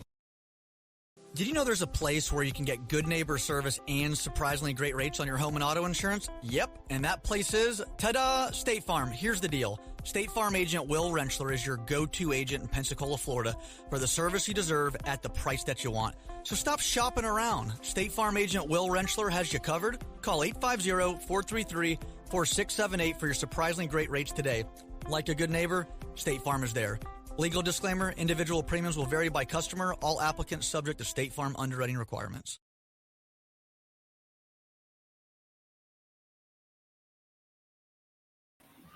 Welcome back to Coach's Corner Show. Thanks for watching. I'm your host, Coach Tripp, here with my buddy Mark Hobley. Now it's time for Coach Tripp's Tips, where I try to help coaches become better at what they do. This week's segment subject is visualization, brought to you by Pensacola Glass, the clear choice for all your glass needs. This week's subject is very interesting to me. For every high school and most colleges in the country, the coaches are the team psychologists. Of course, at big schools like Alabama, Coach Saban relies on professional psychologists to help keep the player's mind on the task at hand. With the Sabanization of football programs, teams have seen the advantage of having your players mentally ready for a myriad of challenges. Today's tip addresses another mental procedure to attain success. This week, we're talking about the mental techniques and how at every age, size, type of athlete can gain a competitive advantage by using visualization. I believe that to be successful at whatever you're trying to accomplish, you must conceive it, then believe it in order to achieve it. I don't care if you're building a car, if you're designing a building, inventing robotics, or playing DB on your high school football team. You must conceive it. This is the conceptual stage, a mental state of imagination, part of this preparation for your performance. Now, it is the beginning state where the athlete is dreaming about playing in a big game or in the big leagues. You know, dreaming is a part of it. And if something is important enough to you, you can't get it off your mind. You visualize it and you see it in your mind. You're always thinking about it and you think about it in detail. remember looking at this visualization, this concept from an athlete's point of view. Let's say a kid has a big tryout for a big game coming up and it's on his mind a lot, and you got to accept it. It's a good thing. The first thing to do is to accept it, then embrace it, and then detail it. Now, what I mean by this is if you're a quarterback, then think quarterback techniques. Be sport and position specific. For example, I was a defensive back, and in Alabama and in the pros, I would visualize repeatedly how I must attack a certain run force play. I would repeatedly visualize how to do it perfectly. Consequently, when you're lying in bed thinking about the game, giving yourself detailed technique thoughts and repeat the process over and over again. You think of it so many times that you end up dreaming of the perfect play. So dreaming is a consequence of repeated thoughts. That's why some people see a horrible scene, they can have nightmares. So the athlete pictures himself or herself in the situation often enough that they end up dreaming of it because it's in his or her subconscious mind. I started visualizing when I was at the University of Alabama. After over 2 years and 230 practices without dressing for a varsity game, I became frustrated. My fiance at the time said, quit feeling sorry for yourself and start thinking positively. And I started to picture myself making great plays in practice.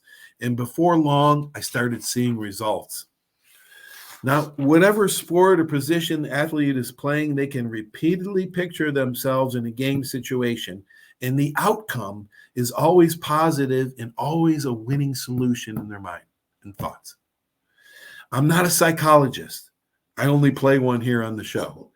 But I guess what happens is because a scenario is played over and over again in your head, kind of like a recording, and when the opportunity or the same scenario arises in a game situation, you're not shocked or surprised by it.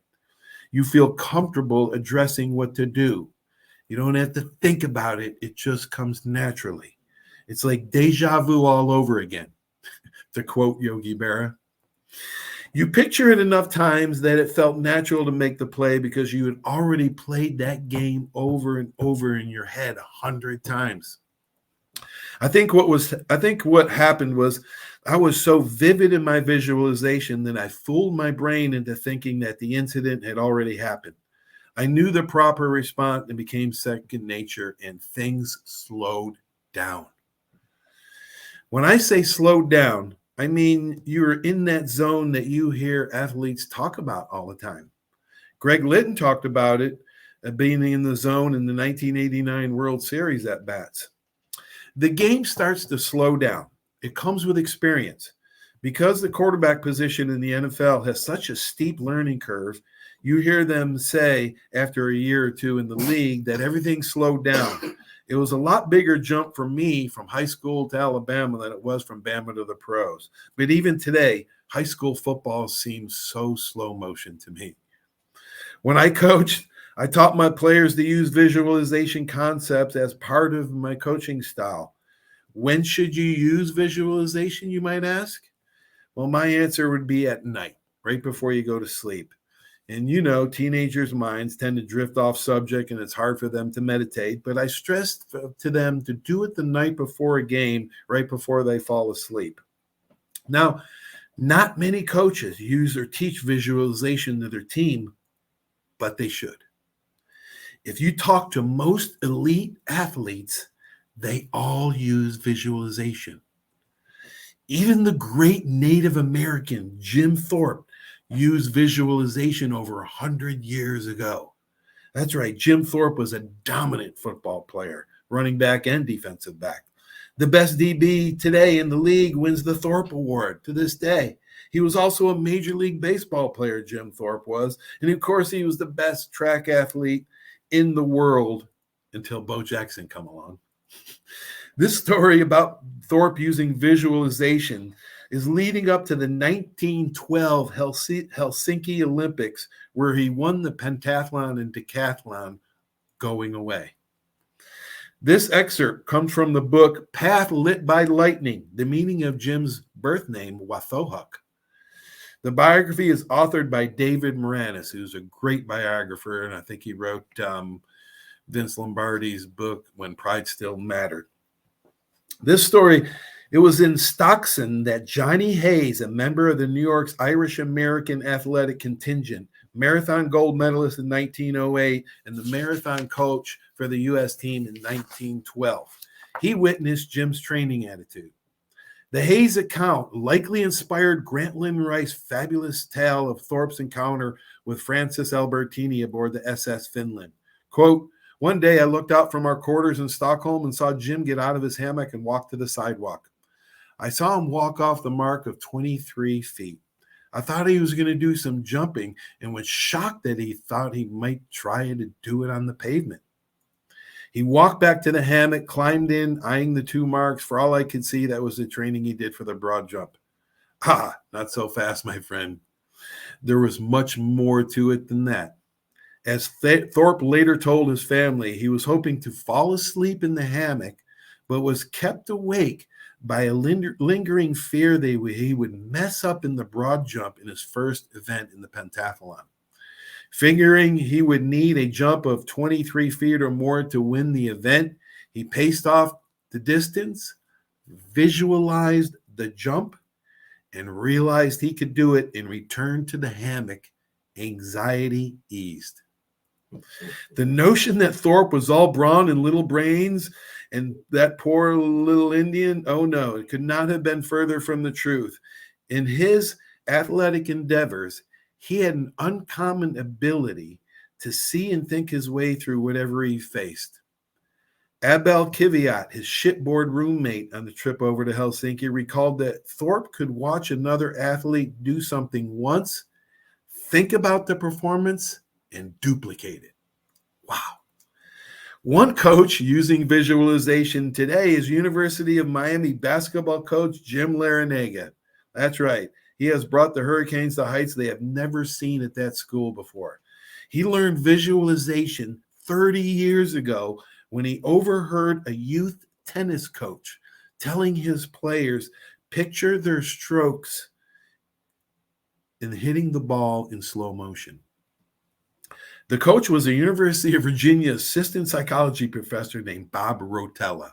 That's right. Same Bob Rotella is an advisor of some of the top PGA Tour pros today. He is also author of the best-selling books on sports psychology. Rotella is a big believer in dreams, in goals. He calls dreams emotional fuel to thrive. What? Quote, emotional fuel to thrive. It is the driving force to the conceptual phase of conceive it, believe it, achieve it. Kids that love sports dream of being in the big show, right? They dream of hitting the walk-off home run, scoring the winning touchdown, or hitting the three-pointer at the buzzer. And Rotella talks about dreams and goals. But you might ask yourself, are they the same thing? They can be. To make dreams come true, you need 2 more ingredients. You need motivation and action. Motivation is when your dreams put on work clothes, folks.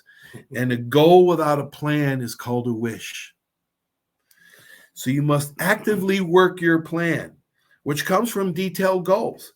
Goals must be short-term and long-term. And remember our conversation last week with the great Mark Merrow. Check out that interview archived on my Facebook page. Mark believes it is wise to write down goals and look at them where you can see them. This is the kind of success that Miami coach Jim Larinaga found with the help of visualization. This is what happened to his George Mason team in 2005.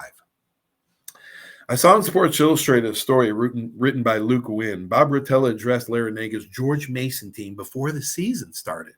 And he said, close your eyes, guys, and imagine what do you want to happen this season, unquote. Well, senior guard Lamar Butler spoke up, encouraged everybody's thoughts in the rooms, and he said, I dreamt that we went to the Final Four, he said. Rotella asked the rest of the room to get on board, and they agreed. Bob told him to think of the Dukes and Kentuckys as future opponents, not as fans watching on TV or behemoths that you can't beat. After 5 months of the season, as a number 11 seed in the NCAA tourney, Cinderella was at the ball in the Final Four. It's one of the most inspiring performances in tournament history. No wonder he is a believer that visualization is an essential part of their preparation at the University of Miami. They won the ACC regular season in Miami 8 years ago, into the tournament title for the first time in school history. Coach Larinaga knows that if you use visualization, your brain will trick your body into believing that you already experienced the event, and you probably thought imagination was just for little kids. So for all you sports fans and coaches out there that know an athlete, encourage them to use visualization to optimize their performance. Now it's time for Bible Verse of the Week, brought to you by the Seiler Agency, and this comes from Proverbs chapter 29, verse 18. Quote, "Where there is no vision, the people will perish." Unquote. Wow. Having a vision is more important than I thought, Hobbs. Yes, sir. Isn't that amazing? Emotional fuel to thrive. You have to work your plan. You can't just be a dreamer. You can't just dream it happening and it's going to happen. You have to have goals and you have to have a plan and you follow that plan. And, it works in sports, but it's really for business or anything else. Anything else? Yes. Those are principles. Like you said, they have to be written down. They have to be where you can see them. A lot of people put Post-it notes on their mirror or something like that. I do have some things written down that I'm gonna. You do that, don't you? Yes, you do that. Yes. I definitely do that.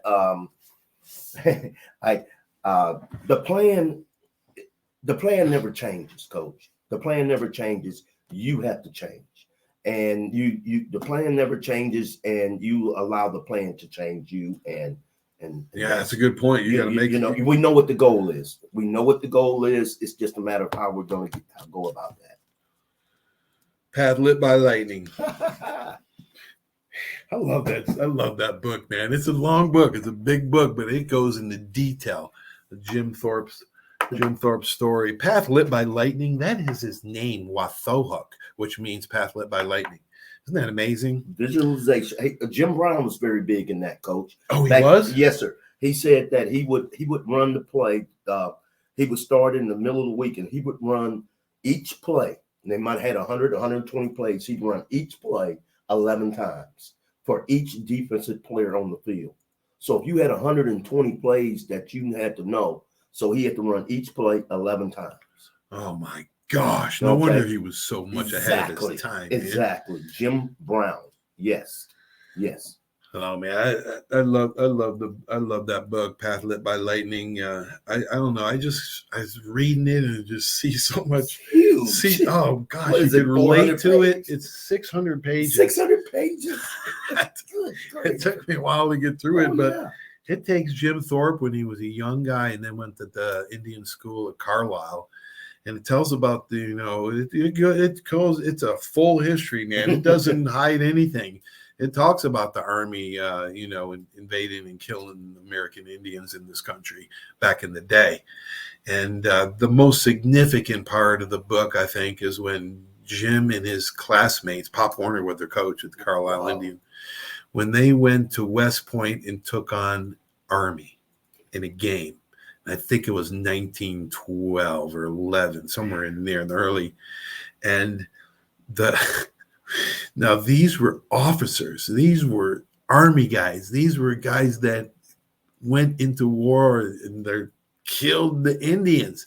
And the Carlisle School of Indians beat Army that day, that Saturday. And can you imagine the emotion that those Indians had when the U.S. Army had killed their relatives, parents, and uncles, and then they play them on the football field? That was just, it brings sports brings people together like nothing else. Religion and music are the only two I can think of, but it brings people, and it cross barriers. Look what the last Olympics did. I mean, even South Korea and North Korea came together as one team. I mean, wow, where do you get that except for sports. Exactly. You know, and it's a change for our social ills. We need to start teaching our kids to teamwork. Our kids are growing up on computers, isolation. In school, you take tests alone, and if you cooperate with someone, that's called cheating. But in business, we cooperate every day. Okay, there's a game every day. Businesses have to come together to work as a team. Right. But when we're growing up in school, you're on your own. And that's another reason sports are so important. Very important. It teaches the kids when they get out of school. 99.9 of them aren't playing pro sports, but 99% of them are going to get a job with a company, or be a father, or be a mother, or be a taxpayer. So you really want to teach those principles, and I really appreciate what you said about visualization. That works just not in sports, but business or whatever you want to accomplish. Absolutely does. When you go to business, you're going to be you should look at the business world similar to a athletic team, right? You have the CEO as the owner. Yeah, the president is the head coach. Yes. And then you have your managers in your company as the assistant coaches. And then you have your workers. Yes. You're going to end up collaborating, and you're going to end up working together, for a common goal. And you're going to have to overcome obstacles, just like sports teams do. Right. And it's a beautiful thing. All right, Hobbs. That's it for the visualization. It's one of my favorite ones. I do one every week, but my favorite player of all time, God rest his soul, Trace Penton, he loved that. He was an overachiever, that kid, and he played better than his talent allowed him to. Well, his daddy, he got it from his daddy. His daddy's a beast. His daddy was a beast. Was he a was little crafty little left-hander. Had the best pickoff move I've ever. Well, actually, the best balk move I've ever seen in my life. That was a balk. There you go, Howard. That was a balk if I ever saw one. But he was so good at it that he sold it. And oh my gosh. All right, so that's visualization. Next week we'll do something else. Don't forget, next week Dennis Llewellyn, former Major League Baseball pitcher, will be joining us as we'll talk a little more baseball next week. Your sport. Yes, sir. We'll talk some baseball. How is the high school? How's the local high schools come? I know Pace is ranked, I'm sure. Yes, sir. They won the Aggie Classic. Just a little recap from last week. The Aggie Classic, Pace won 41 over Union, Oklahoma. It's the 28th year that the Aggies have had this classic here, and it's the 4th time in program history that Pace has won it. The last time was in 2003. They had a little crafty little sophomore. He threw 74 pitches, and 45 of them were strikes. And so they just are really loaded. Yeah, Pace is 12-1 right now. 12-1. Yeah, they're 2-0 in district, and they're leading district 6A. So, folks, next Friday night, the 31st of March at 7 o'clock at Tate, Pace and Tate will play. So right now you're looking at 12-1 and 11-2. If they both win, so obviously they could probably be 14-1 or 13-2. So you're looking at teams with about 25 wins between them. That game will be at Tate at 7 p.m. Don't forget Scambia High is 12-2 as well. They're leading District 5A. They are in that conference with Pine Forest, Fort Walton, Booker T, and Choctaw. So Coach King is really doing a nice job over there. And then you have, I guess, the Catholic High Crusaders that are led by Richard R. LaBounty. Catholics 10-3. They had a big win last night over South Walton, 8-5. Jackson Core was the winning pitcher. He gave up 3 runs in the last, and Coach LaBounty had to go out there and say something to him and with 1 out. But you better believe that guy came back and threw 2 ground balls. They beat the number 1 team in 4A last night, which was South Walton. Wow. Yes, so we have some good baseball going on around here. Please go out and support these young men and women around here. And this week is going to be very, very nice week. So we'll have something to talk about with Mr. Llewellyn next week. And I can't wait to mention that I met him in Fort Lauderdale when I first got down there in August of 1990.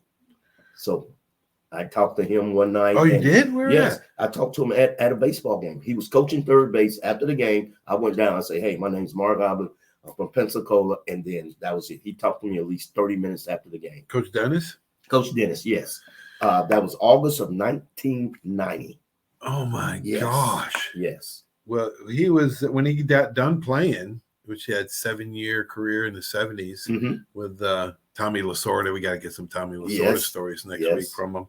He went into coaching and scouting. Right. Is that right? Right. He was coaching. He was probably the pitching coach down there, was coaching third base and stuff. Where was like he coaching at? I saw him in Fort Lauderdale. It wasn't the Fort Lauderdale team. They were the visitors. So was it a pro? It was it was like Class A ball. The Florida State League.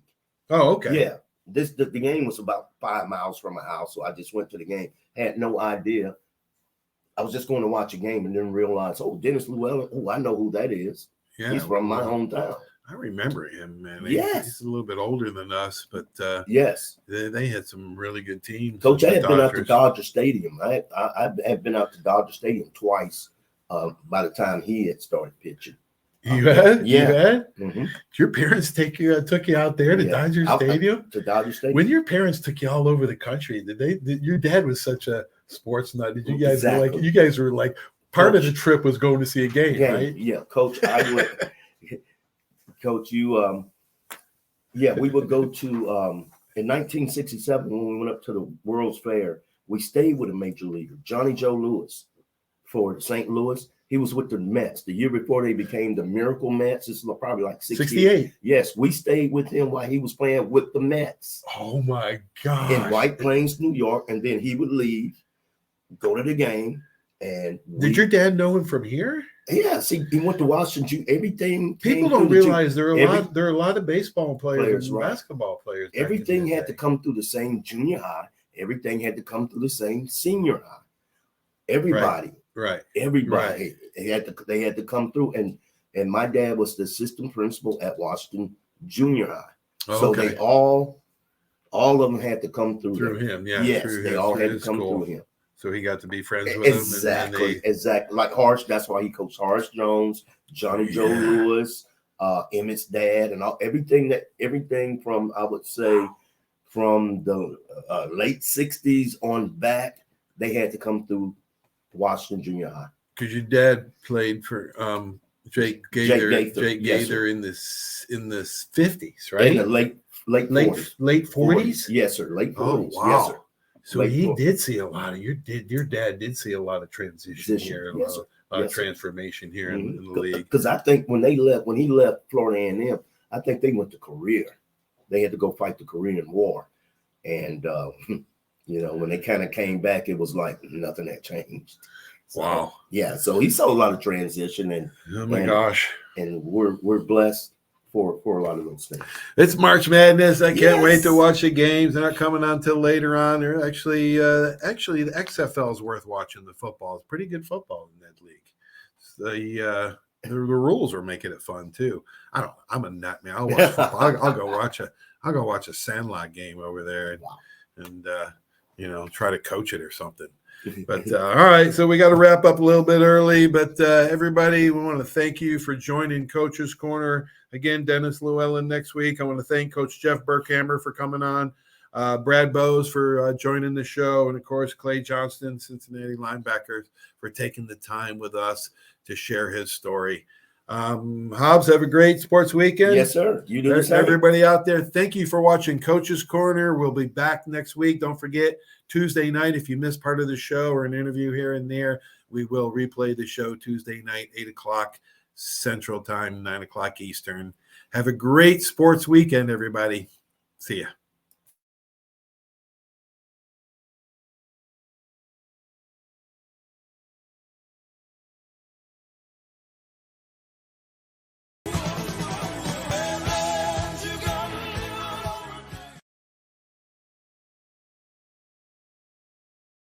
over 30 years, you have seen the orange Beck signs all over the Gulf Coast listing a property for sale or lease. Beck Partners is your trusted advisor in commercial real estate, property management, commercial and personal insurance. Senior Vice President David Valletto has been with Beck Partners since 1989. Take advantage of his wealth of knowledge by calling him today at 982-7352. 982-7352. Extensive experience in all aspects of leasing, sales, management, and site selection will make sure your expectations are exceeded.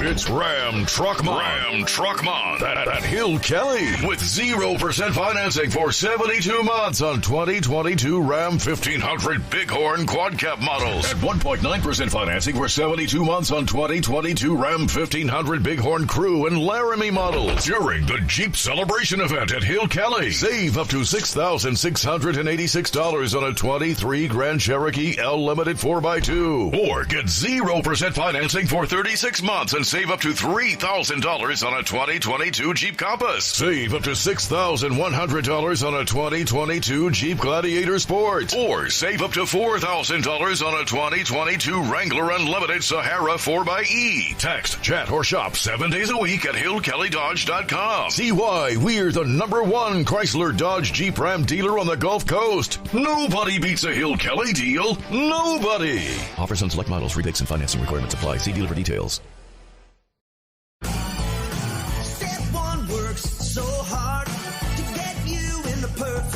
Looking for a better car buying experience? With a Step 1 Advantage from Buick GMC, Fort Walton Beach, and Pensacola, receive no-hassle market-based pricing or incentives by pre-ordering. Looking to sell or trade? Our dedicated team will even come to you. Plus, every vehicle sold at Step 1 supports local charities right in your neighborhood. Experience the Step 1 Advantage at Buick GMC, Fort Walton Beach, and Pensacola today. Thomas Home Corporation wanted to remind you, if you are planning to build your next home, call Thomas Home Corporation at 479-9834. Since 1990, Thomas Home Corporation has garnered a reputation for building quality homes through countless referrals from satisfied homeowners, real estate professionals, and industry insiders alike. Call Thomas Home Corporation at 479-9834 or toll free at 877-THC-9834. Thomas Home Corporation wants to wish all the local athletes the best of luck this season. That's Thomas Home Corporation.